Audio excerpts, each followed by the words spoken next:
see the captain rising up in talents to me.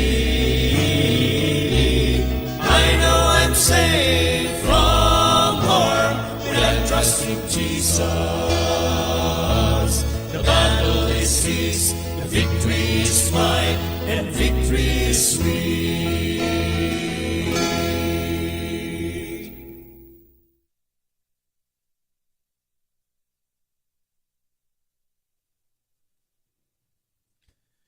Abyan, kamusta ka? Maay nga adlaw dira sa imo. Welcome gid sa sining aton nga palatuntunan ang Ilonggo Daily Light from God's Word Radio Broadcast. Ining aton nga mga segment sa Ilonggo Daily Light aton ginapatuhoy ini sa aton mga Ilonggo speaking friends dira sa Facebook kag mga suki nga nagapamati sa mga estasyonan sang radyo dira sa Negros Occidental.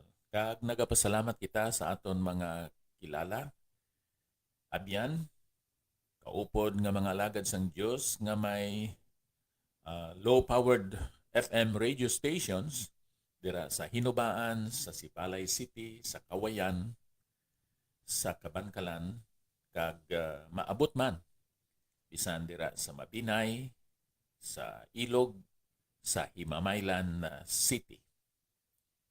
Karon sa aton nga pagtuon sa sining pulong sang aton Ginoo, aton hambalan nanungod sining sahi sang pagsimba nga hindi babaton sang Ginoo.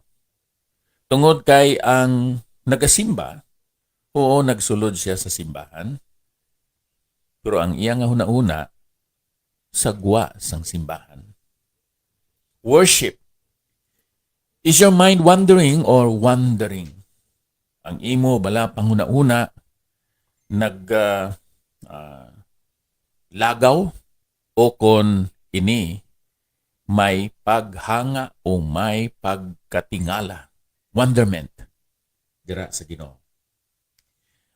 Akon basaon abyan ang Psalm 100, ang Salmo 100 nga nagasiling. Maginugyaw sa Ginoo kamo nga bug-os nga duta. Alagda ang Ginoo nga may kasadya. Magkara sa iya tubangan nga may pag-amba. Kilalahan ninyo nga ang Ginoo Dios siya ang naghimo sa aton, kag iya kita. Kita iya katawhan kag mga karnero sang iya halalban. Magsulod sa iya mga gawang nga may pagpasalamat, kag sa iya mga luwang nga may pagdayaw. Magpasalamat sa iya, pakamaayuhon ang iya ngalan. Kayang Ginoo maayo, ang iya malig-on nga pagigugma nagapadayon sa gihapon kag ang iya pagkatutom sa tanan nga mga kaliwatan. Magaampo kita. Dios nga balaan, amay namon, bisan wala namon makita ikaw, amon natun-an, nabasahan dira sa balaan nga kasulatan kung sino ikaw, kag kung ano ikaw nga sahi sang Dios. Ikaw ang nagtuga sang langit kag sang duta, kag imo kami gintuga sa imo kaugalingon nga dagway.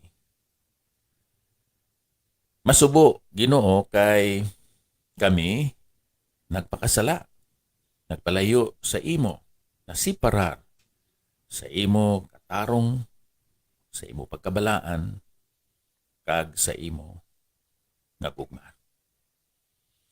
Karon sa indi namon matungkad nga bugay kag gugma, pagka matutom kaluoy nimo, kami ginhatagan sang kahigayunan nga makahinulsol sa among mga sala, kag nga makasalig dira sa imo bugtong anak si Ginoong Hesus, nga naghalad sang iyang kabuhi, nag-eksperyensya sang kamatayon para sa amon. Siya Ginoo ginlubong pero nabanhaw man siya. Nagapasalig sa amon nga kung kami magtuo magsalig sa iya, bisan kami mapatay, kami mabuhi, kami mabanhaw. Karon may kaigyonan kami sa pag-alagad sa imo, bisan pa sa pagsimba dira sa imo. kabay mahangpa namon sing matulid kag maayo kung ano nga sahi sang pagsimba ang imo nga ginabaton. Sa ngalan ni Ginoong Hesus. Amen. Abyan ang aton Diyos, hindi makita, hindi mahika, kay siya invisible, siya espiritu. Pero iya ginpahayag ang iya kaugalingon pinaagi sa creation. Kung maghangad ikaw sa langit, kung magtanaw ikaw sa imo atubangan, sa malayo, siguro ara ikaw sa ibabaw sang bukid, imo makita ang ginatawag majesty, power, and even the wisdom of God. So ang Diyos naghimo sa sining iyang creation kag mangin instrumento ini sa pagkilala naton sa iya. Ikaduha, si Kristo mismo. Christ is indeed the Word of God. In the beginning was the Word, and the Word was with God, and the Word was God. And the Word was made flesh and dwelt among us, and we beheld His glory, the glory as of the only begotten of the Father, full of grace and truth. Si Juan mismo, sa iya nauna nga sulat, nagtudlo nga ang word of life si Ginoong Hesus nakita, nabatian, ginhikap, ginsudong, gintamdan sining mga apostoles, kag matuod gid nga siya nagpahayag hindi lamang sang pulong sang Dios, sa mga pamaagi sang Dios, kundi bisan pa sang kabubuton sang Dios kag sang katakos, sang worth sini nga Dios. Nga tungod sina ang Dios angay dapat takos nga pagkasimbahon. And then ang balahan kasulatan, creation, Christ, and the Word of God, the Scriptures, the Bible, is one of the greatest instruments by which we can know about God. And as we follow Him, we can know God. Meaning, knowing God by experience. Labi na gid kon kita naka-experiensya sa niyang ginatawag hanuot or intimate fellowship with Him. So, kung ikaw, abyan, subong nga Kristohanon, magsulod sa simbahan, kabay pakuntani nga ang imo nga panghunauna, wala nagawander, wala nagalagaw, kundi nga ang imo panghunauna, nagahangad. May awe, may adoration, may worship, may exaltation. Awe. So, is your mind wandering or wandering?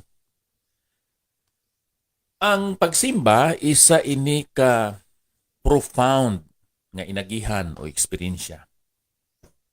Pero ang aton nga mga pangunauna, kung kaisa mangin balabag sa genuine nga kaangtanan o connection dira sa Dios.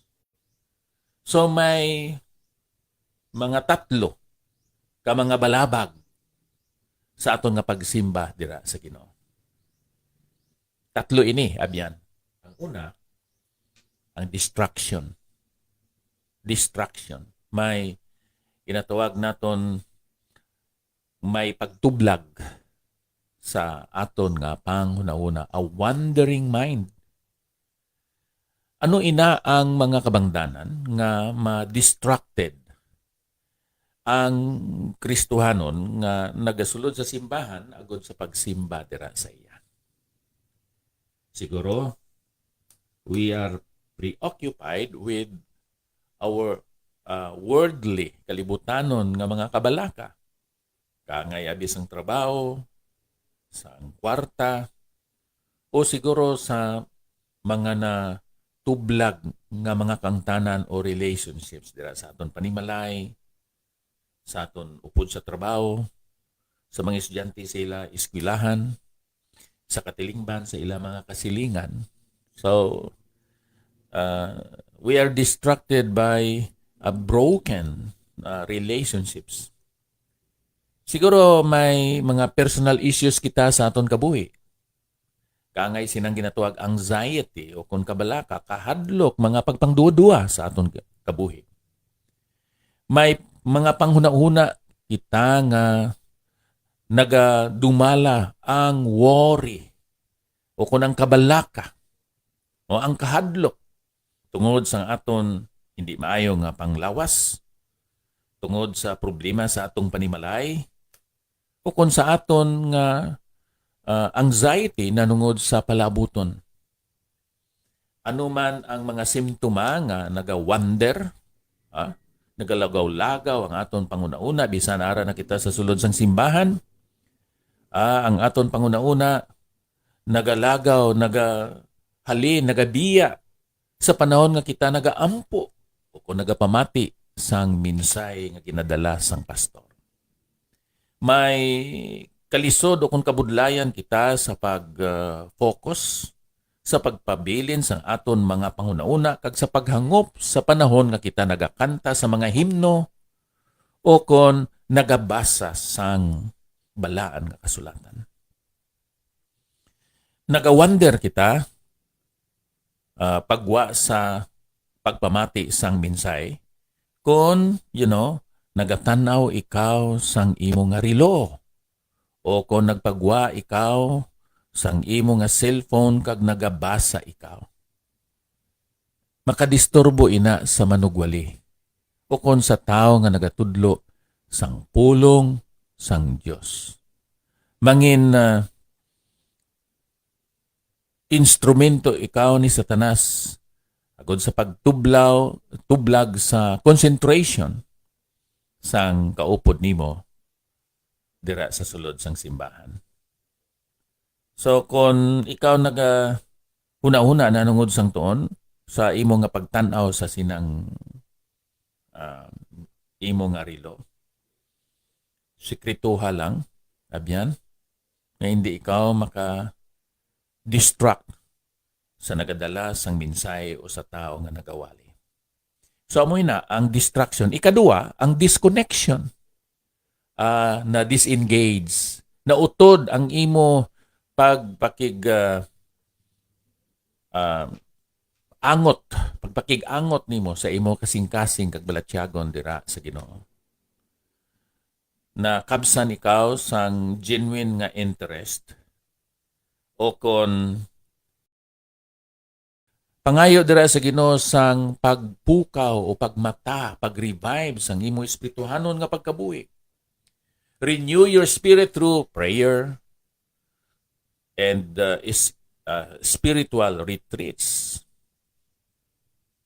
Ikaw mag-isahanon siguro sa resort kag maguna-una ikaw sang kaayo sang Dios sa imo nga kabuhi.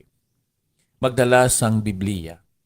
Magdala sang gamay nga notebook kag ballpen kag imo listahon ang mga pagpakamayo nga ginhimo sang Dios, ginhatag sang Dios sa imo nga kabuhi. O siguro ang imo cellphone, pero i-off ang wifi agud nga hindi ikaw matublag sinang imo mga abyan ara sa Facebook o sa Messenger.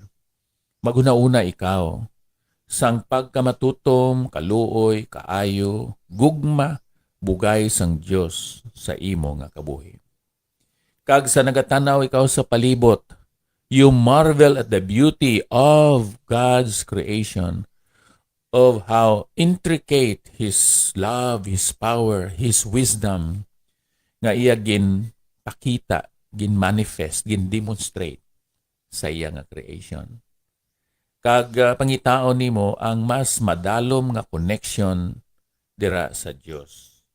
Kabay pa kunta ni abyan nga mawala ini ang distraction, ang disconnection, kag mawala man inang ginatawag naton nga dullness or disinterest sa aton nga espiritu. Nagsiling ang Psalm 119 verse 10, sulat diri ang manugsalmo. Nanungod sining kaayo sang Dios kag ang handom sa pagpangita sining nga Dios. Siling sa bugos ko nga tagipuson, ginapangita ko ikaw, o hindi ako pagpatalanga, ikan sa imo mga sugo. Abyan ang pagpakig-angot sa sining buhi, kagamhanan nga Dios. Hindi na lang magsugod sa imo opinyon o sa imo balatyagon. Imo makilala siya pinaagi sa iya pulong, sa iya mga kasuguan, sa iya nga kabubuton, kag nasulat ina sa balaan nga kasulatan. Amoy ng kabangdanan nga si Ginoong Hesus nagsiling sa sulat ni Juan, ginhambal niya sa Samaritan woman, God is spirit, and they that worship Him must worship Him in spirit and in truth. And then sa kay Sosi Novero, tira sa Salong, Cabancalan City. So this is an Ilonggo version of Daily Light from God's Word Radio Broadcast. Alin pa diri sa Bay City Fellowship Baptist Church, Bay City, Negros Oriental. Ako si Pastor Ipapra Sakar. Nagabilin sa sininga kamatuuran nga ang Diyos nagauna, nagaupod, kag nagasunod sa aton. Madamo gid nga salamat. No greater love is known.